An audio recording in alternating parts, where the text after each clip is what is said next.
Hello everyone, it's Julia with Rock My Tarot. I hope you're all having a good day. As usual, I know I say this every time I'm on the video, but honestly it does. It rains here in Florida every single day. And it just clouded up and it's raining, and but I was like, oh well, it's light enough in here. This is a pretty light room. I had a few things.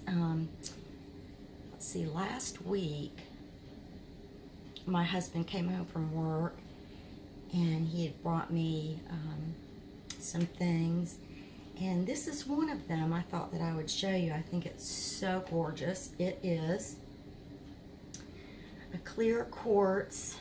I hope you can see that with this obelisk. The tip is extremely pointy, like you could definitely use this as a dagger. I mean, this thing is very sharp, and but it's and the obelisk is cut, but it's not flat enough to sit up on its own. I mean, you can sit it up, but it's quite precarious. So it does stand up on its own, but not steadily enough for me. So I lay it down back here. And, but I just thought that it was such a beauty, such a clear beauty. And I've so enjoyed looking into this, checking out. I love to scry into inclusions and see what I see. This looks like clouds in here almost. I also use this, my husband wanted me to do a Reiki crystal, Reiki. I do Reiki on my husband only because, and friends and family, because here in Florida you have to have a massage license to do Reiki, and it's just crazy. There's no other place that does that. It's absolutely nuts. But anyway, I am a Reiki master, but I don't hold a massage therapy license. So I just practice it on myself, on my husband, and my family.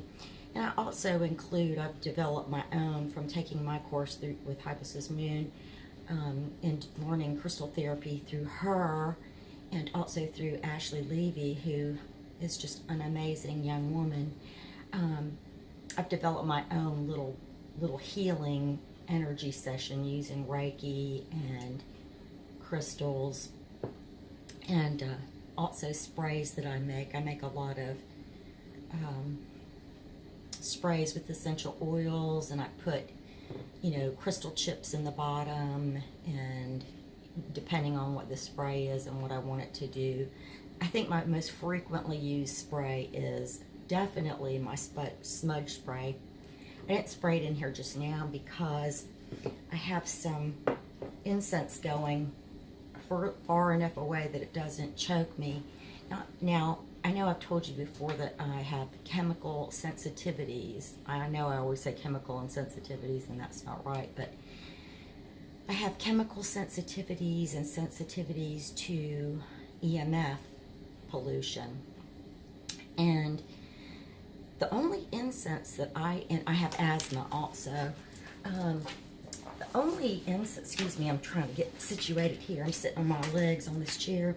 The only incense that I have really found that I can use that doesn't choke me, or overwhelm me or anything like that is, I don't know how to say this, Mainichoka. It says Japan's #1 brand. I don't know if you can see that or not. This particular one is sandalwood, and this is my very favorite one. I love this, and there are lots of sticks in here. How many?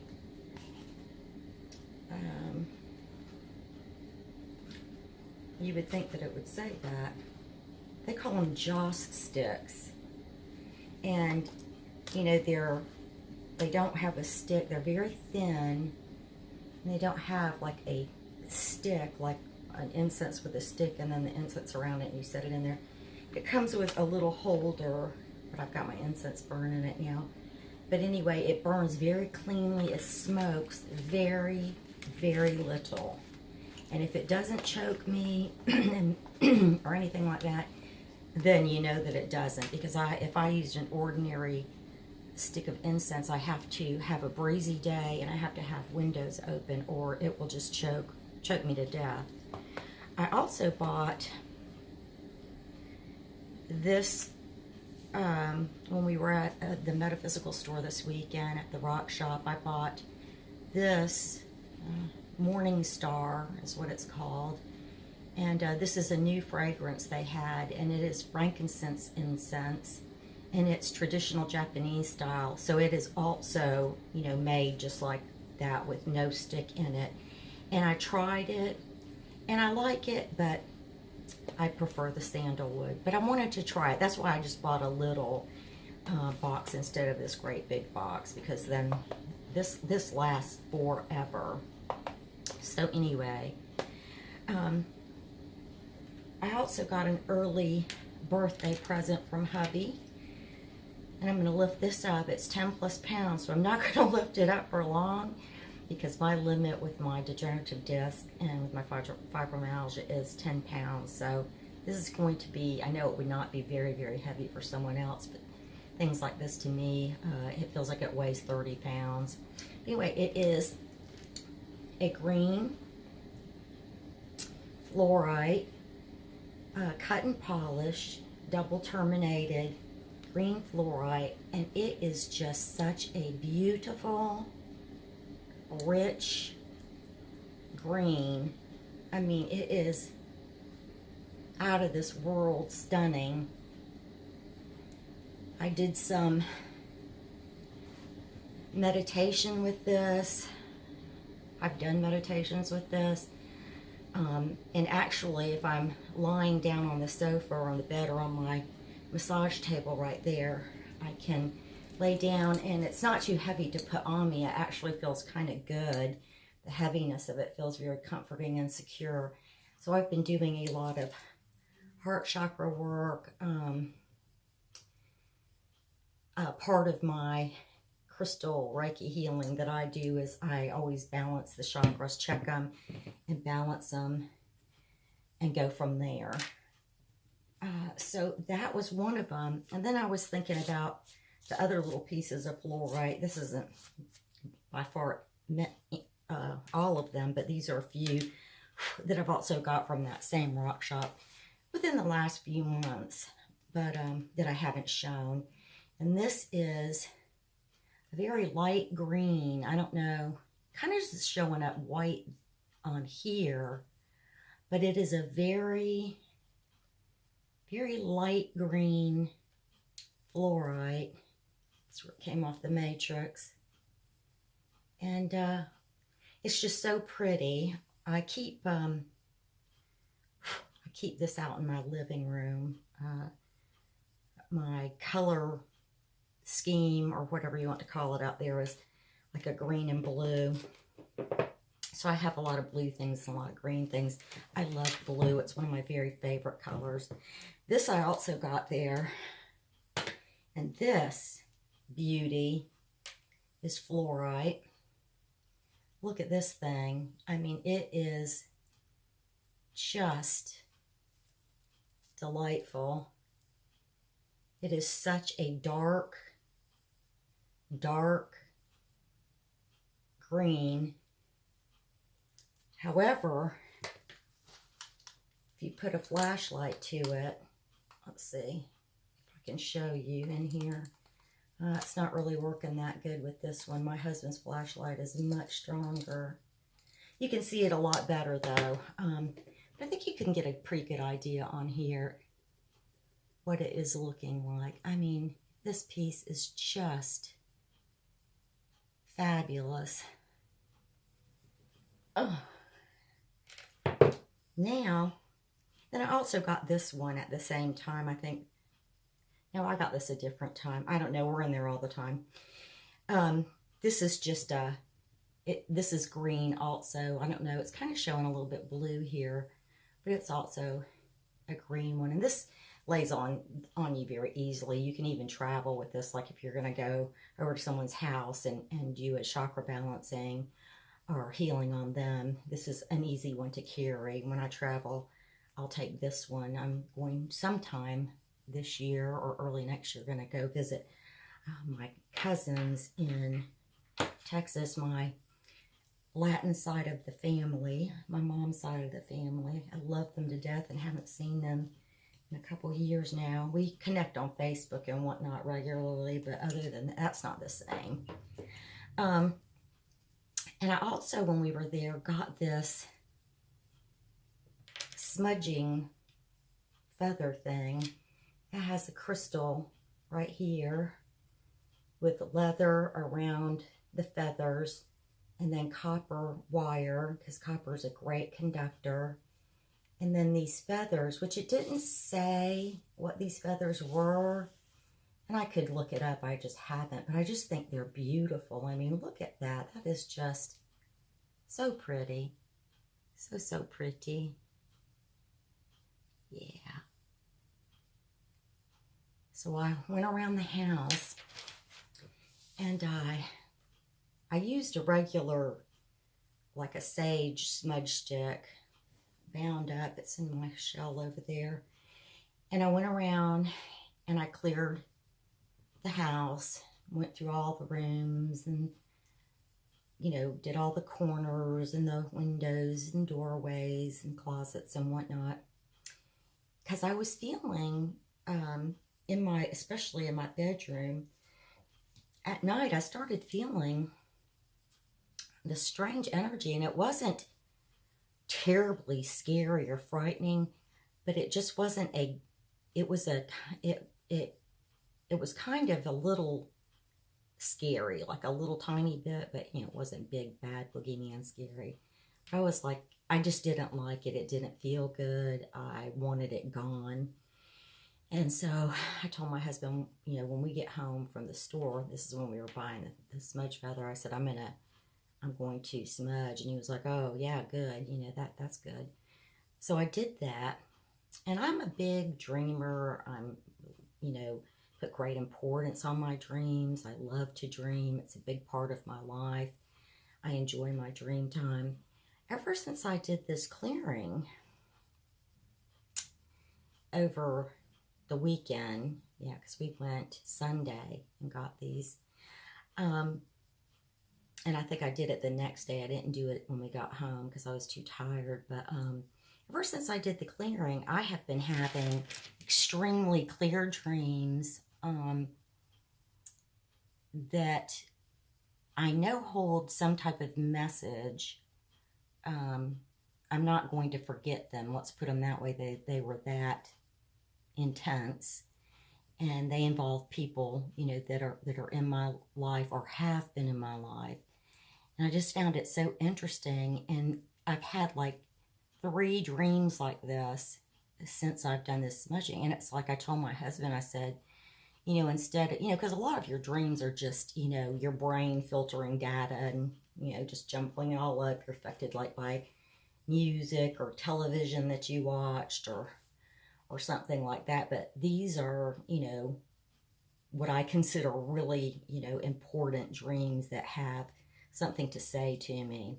And those are my very favorite.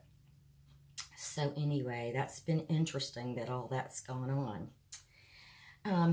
But I'm really loving the green fluorite and of course my crystal buddy.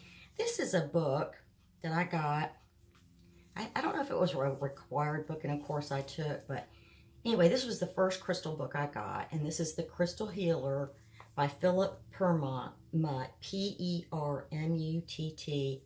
Love, love, love this book. And I'll tell you why.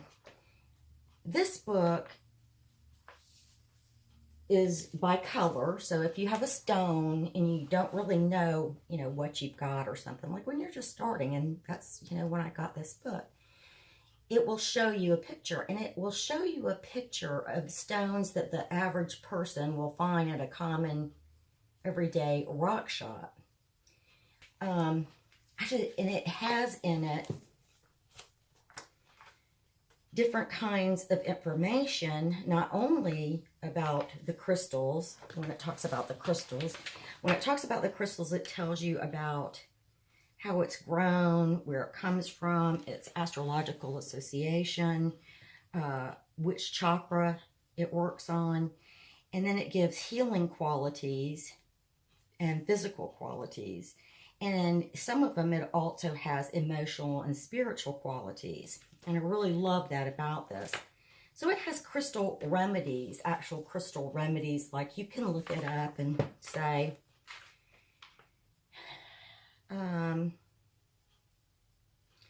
acid indigestion, which is a common ailment. And that's what I like about this. It says a lot of things that you can do for it, but it'll list the main crystals in bold. Like this says, hold bornite, dolomite, or peridot to your chest, just above the area of discomfort. As indigestion lowers, move the crystal down accordingly until the discomfort has gone. Carry or wear peridot to reduce or prevent recurrence. But it has, peridot is in bold, so that is like a main crystal. I have a lot of peridot jewelry and whatnot, and I've worn it for that, and it does work. Then it has remedies, those are physical remedies. Then it has remedies for emotional ailments. Like it says, addictive behavior, work with amethyst and chalcedony. And chalcedony is in bold. Amethyst is more probably widely known for addiction, but chalcedony also. And then it also has, just love this book, it also has crystals for spiritual enhancement. So 3 different kind remedy sections, like it says, for aura strengthening. To boost your energy field, carry or wear agate or zircon, and zircon is in bold. So this really just tells you, and it's so easy, it's small, it's lightweight. When I first got this several years ago, I carried it everywhere I went because I was learning. And it's really a good book for that. And in the front of it, it talks about a lot of things like choosing and working with a pendulum, cleansing your crystals, preparing your space, crystal meditation, crystal elixirs, working on your chakras, crystals in your environment, find your crystal by color, which is what I was talking about in the beginning. Just an excellent book to have. He also has another book coming out, and I just got a notification from Amazon that mine would arrive September 17th, I believe it said. There is a Crystal Remedies 2. And I think he added, I think it said over 250 crystals. There are over 4,000 known crystals.